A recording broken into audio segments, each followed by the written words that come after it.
asor luhuring bangsa katitik saka budaya. Tinggi rendahnya martabat bangsa terletak pada budaya. Wilujeng dalu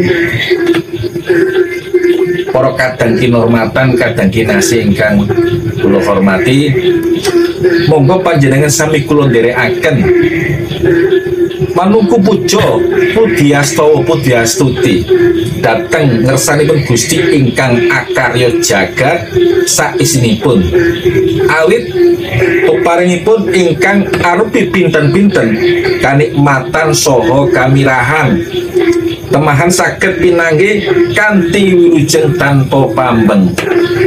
Assalamualaikum warahmatullahi wabarakatuh. Alhamdulillah, pada kesempatan yang penuh berkah ini saya sowan dateng bobo saya, Bobo Sumati, salah satu pemerhati budaya, salah satu sesepuh dan sejarah pada waktu itu.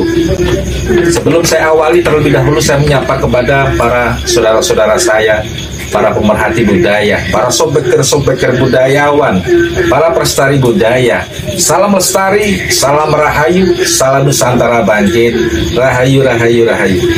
Pada kesempatan malam yang penuh berkah ini, saya bersama keluarga besar KLR Ribbon Official sowan datang Bobo Sumati yang mana ingin mengulas lebih jauh, ingin mengupas lebih jauh edukasi-edukasi sejarah yang ada di Kabupaten Nganjuk khususnya.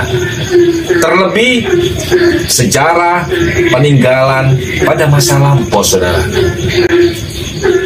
Pada kesempatan ini saya juga berterima kasih kepada semuanya para fan dari KLR Ribbon Official yang senantiasa ikut yang menyaksikan, memberikan support ya. Tentu saya tunggu like dan supportnya di acara kami.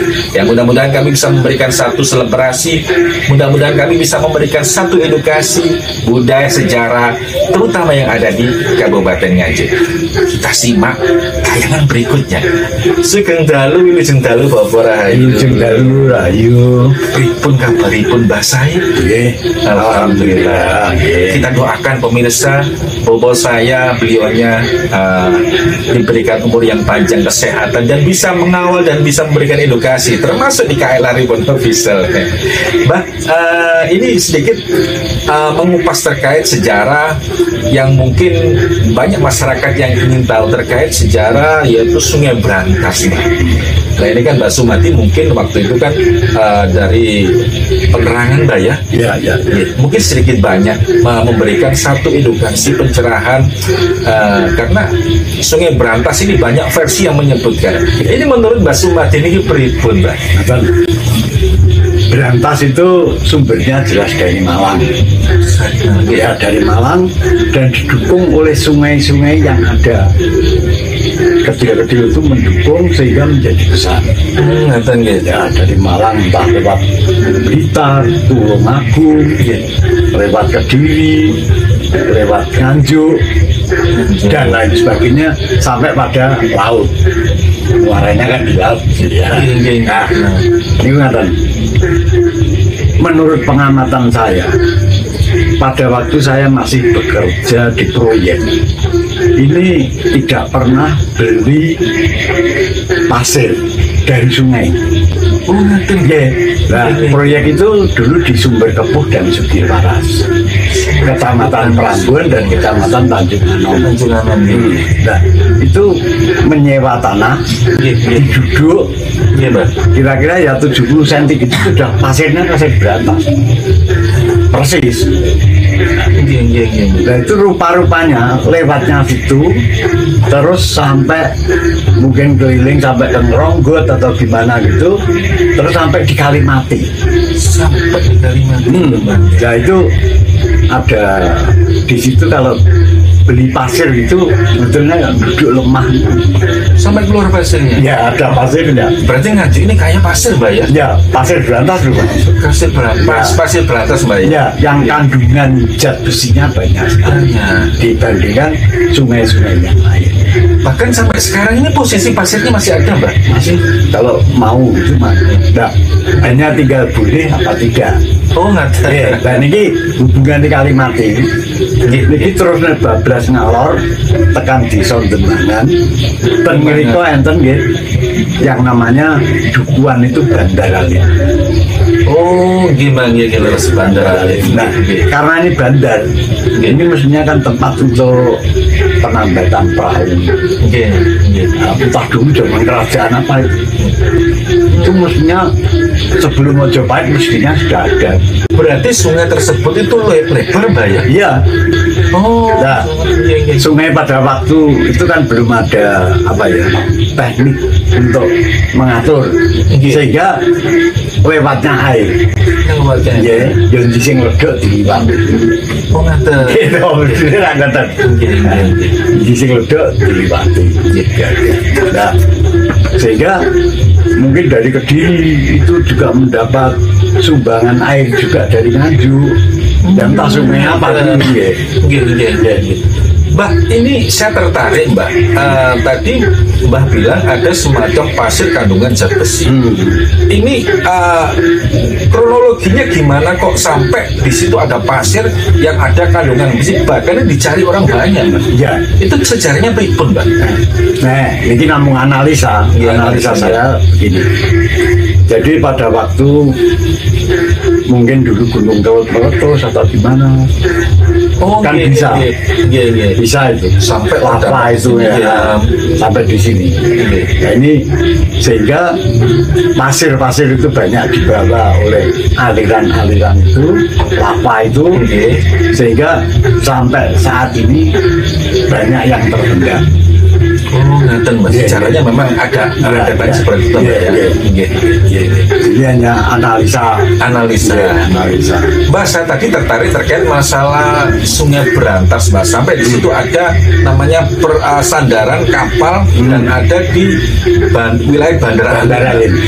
Ini ceritanya gimana? Berarti di situ ada namanya tempat perdagangan, Mbak ya? Ya mestinya begitu. Ya entah perdagangan atau mungkin perahu-perahu untuk perang, juga tidak tahu. Kalau perahu-perahu perang mungkin zaman Mojopahit atau gimana. Nggak sampai saya pikirkan, Mbak. Artinya sekarang ini kan kita lihat kalau sungai yang ada di Demangan ataupun itu kan kecil, Mbak. Ya. Berarti besarnya 2 kali lipat Sungai Berantas yang ada di Kertosono, Mbak. Memang bekas-bekasnya itu masih ada. Bekas-bekasnya ya, dulu pada waktu saya masih kerja di Tanjung Enom, itu tempat banjir, tidak bisa ditanami. Benar. Iya. Nah, serendeng, bangun. Nah, serendeng dan banjir. Nah, sampai segitu. Ya, itu menandakan bahwa dulu memang benar-benar ada sandaran untuk perahu. Ada sandaran buat, terutama di Bandaralim, Mbak ya. Bandaralim, ya. Ya. Mungkin Mbak Sumati bisa menambahkan terkait masalah artinya rentetan dari Sungai Berantas, Mbak. Itu mungkin bisa digambarkan seperti apa Sungai Berantas itu, Mbak? Ya kalau dulu ya belum ada tangkis, belum ada apa loh. Belum ada tangkis. Iya loh. Ada tangkis itu kan sudah dibentuk semacam irigasi yang akhirnya kan dibuat teknik. Nah, ya, itu saya kira sudah dalam penjajahan. Jadi yang tadi ada 2 kecamatan itu memang dulunya itu memang tempat persinggahan atau jalurnya sungai atau gimana, Mbak? Ya kira-kira demikian. Kalau melihat itu, lihat bekasnya, Mbak ya. Itu entah zaman Mojopahit atau zaman apa tidak tahu, pada zaman Kediri. Mungkin terkait Sungai Berantas sih tertarik ini pemirsa ya. Jadi ulasan ini semakin tertarik karena apa? Beliaunya ini memang pelaku sejarah dan tahu persis ya. Sedikit banyak ternyata di sini juga ada kandungan pasir besi yang mana dicari banyak orang ya.